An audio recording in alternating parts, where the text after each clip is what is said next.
میرے نبی نے فرمایا تھا ایک دن آئے گا کہ امتیں تمہیں ایسے تقسیم کریں گی جیسے کھانا تقسیم کیا جاتا ہے. کوئی 300 سال سے ذلت کی چکی میں پس رہے ہیں.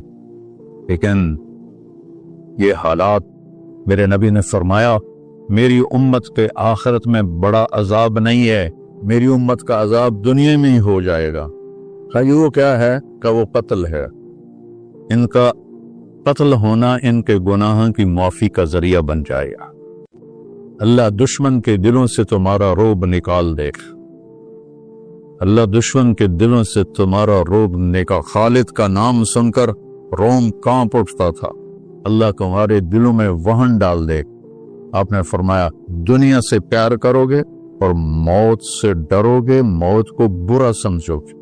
اور جو ارض فلسطین ہے اللہ اسے ضائع نہیں کرے گا. آپ نے کہا ارض المنشر والمحشر، یہ وہ زمین ہے جہاں پر حشر قائم ہوگا.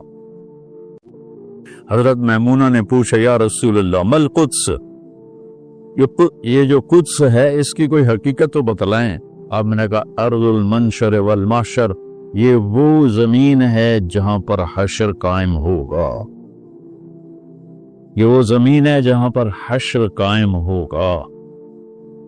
اور جہاں یہ وہ زمین ہے، یہ تو میں اپنی طرف سے اگلی بات بتا رہا ہوں، فلسطین کی آخری جو معرکہ ہوگا دجال کا اور حضرت عیسیٰ علیہ السلام کا فلسطین میں ہو، تو لد کے مقام پر عیسیٰ علیہ السلام اور ان کا مقابلہ ہوگا.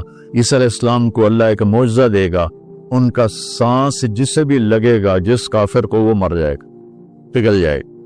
اور آپ کا سانس کہاں تک جائے گا؟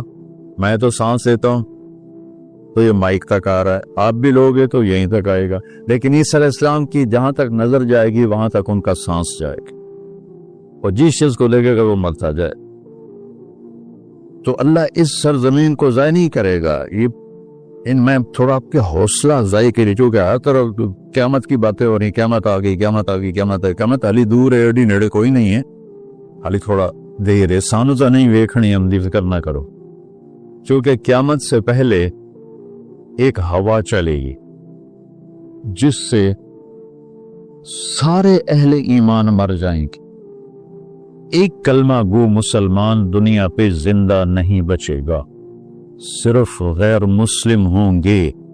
ایک بھی لا الہ الا اللہ کہنے والا نہیں ہوگا. اور قیامت سے 30 سال پہلے بچے پیدا ہونے بند ہو جائیں گے کہ کسی بچے پر قیامت نہیں آئے گی. یوم تذہل کل مرضعۃ عما ارضعت، وہ ہولناکی بتانے کے لیے تشبیہ ہے. وہ یہ نہیں کہ ایسا ہو رہا ہوگا، کیونکہ بچہ تو کافر کا بھی ہو وہ معصوم ہے، مسلمان کا بھی ہو تو وہ معصوم ہے. اس لیے آپ نے کہا کہ سارے جو نابالغ مرتے ہیں وہ جس مذہب کے بھی ہیں سب جنت میں جائیں گے، چونکہ ان پر تو بھی شریعت لاگو ہی نہیں ہوئی ہے. اور سارے بچے حضرت ابراہیم علیہ السلام کے پاس چلے جاتے ہیں. تو حدیث پاک میں آتا ہے جتنے اہل ایمان کے بچے بالغ ہونے سے پہلے، پیدا ہونے سے لے کر 15 سال سے پہلے تک جو فوت ہو جاتے ہیں، سب حضرت ابراہیم علیہ السلام کے پاس ہوتے ہیں. ساری نسل ابراہیم علیہ السلام کے پاس، اور وہ ان کے باپ ہوتے ہیں، اور ان کے ساتھ وہ اپنی وہاں کی جنت کے مزے لیتے ہیں. پتہ نہیں کیا لیتے ہیں، میں تو کوئی نہیں پتا.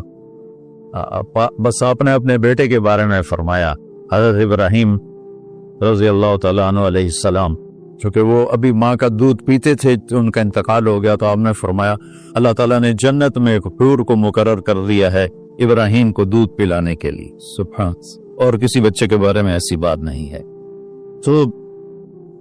تو اس وقت امت پر جو حالات ہیں یہ صبر کے حالات چل رہے ہیں. اور جو ارض فلسطین ہے اللہ اسے ضائع نہیں کرے گا. صرف ارض فلسطین میں پہلی اللہ کی جو رحمت آئی کہ اللہ تعالیٰ نے پہلا گھر بنایا، اول بیت وضع للناس، فرشتوں کے ذریعے، وہ بیت اللہ تھا. اور اس کے بعد اللہ تعالیٰ نے دوسرا گھر جو دنیا میں بنایا وہ مسجد اقصیٰ تھی. یہ بھی فرشتوں نے بنائی تھی. پھر 4000 نبیوں کے باپ اور میرے نبی کے باپ حضرت ابراہیم علیہ السلام فلسطین میں تشریف لائے، وہیں دفن ہوئے۔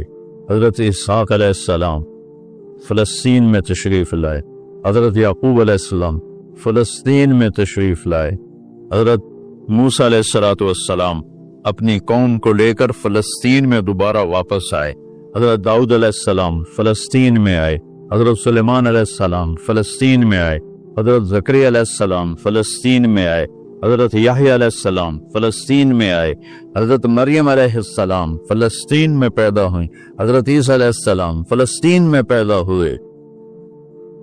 کتنا بڑا معجزہ جو اللہ نے ظاہر فرمایا انسانیت کا کہ بغیر باپ کے حضرت عیسیٰ کو پیدا کیا علیہ السلام فلسطین میں۔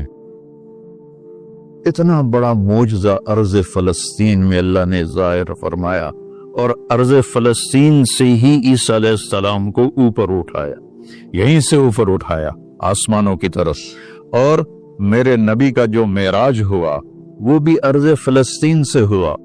سبحان الذی اسری بعبدہ لیلا من المسجد الحرام الی المسجد الاقصی، وبرکت ذات جو مسجد حرام سے مسجد اقصی لے گیا اپنے بندے کو۔ الذی بارکنا حولہ، اس خطے کو اللہ نے بابرکت فرمایا، کسی خطے کو بابرکت نہیں فرمایا، اس فلسطین کے خطے کو اللہ تعالیٰ نے بابرکت فرمایا۔